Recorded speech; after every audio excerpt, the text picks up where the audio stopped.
When I was little, I lived in a house with my mum and her BF. My room in the basement floor. When you walked out of my room, on the left was a secondary living room. Beyond that room was another room with a very heavy bell. This bell could not randomly ring as it is simply too heavy for wind or insects to move. Important for said room is that it has a door to the outside with stairs up to the ground level outside. Further in was the guest room. Now back to my room. When you came out, on the right were the stairs up to the main of the house. Forward were the washing room and toilet I used during the night. The story begins one night close to midnight, maybe 1 a.m. I wake up and I have this insane need to go to the bathroom, so I go there, then drink some water as well. Just as I am walking back to my room, bang, I hear on the right side. It is that bell. It has rung. Someone has struck it. I am alone down there. My pulse speeds up, my mind racing. What can have caused this? I turn on the light in the second living room, look around, I see nothing. I grab the fire fork, it had a fireplace. It is made out of metal. As I start looking around, but constantly look toward the bellroom and the guest room beyond. Once the living room is cleared, I move on. Light the bellroom, same thing. Nothing there as well. I stand there with attention split between the door and the living room. Something gotta be outside or in there. While trying to constantly split my attention as to not be attacked, I move toward the door. I tug on it hard and that is locked. Both locks are still locked. Oh God, they are in the guest room waiting. I slowly move toward it, light the room, and nothing visibly out of place. There is no wardrobe, no one seen. They can only be under the bed. I lay down flat at the door and look under the bed and nothing. The bell rang, its distinct sound unmistakable.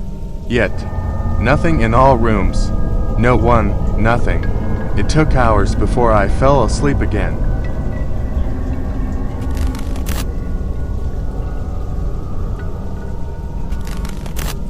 Wasn't really deep woods, but a very rural town that I grew up in.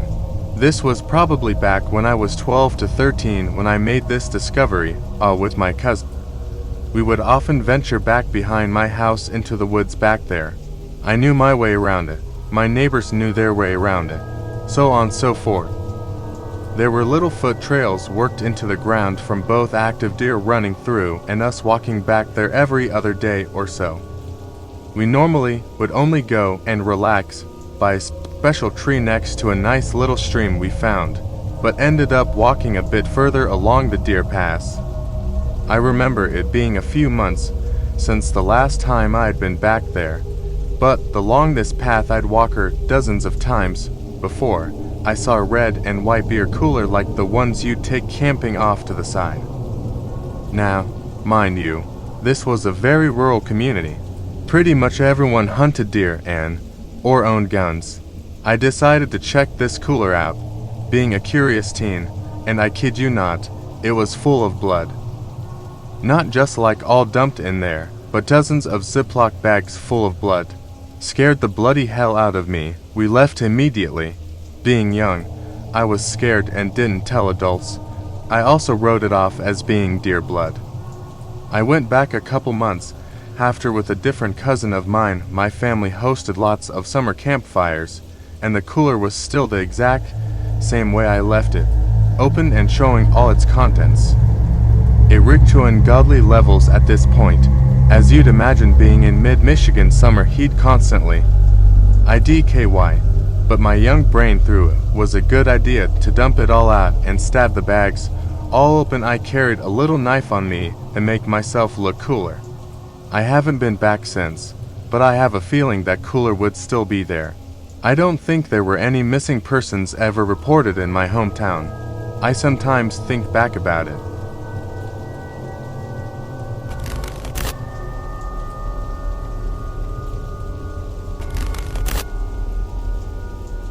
I had a very bad case of tonsillitis and was coughing and welling up. Scrolling through my phone, I was at my parents' for a vacation and the change in weather got me. So I was coughing and I heard my mom walking up to my room.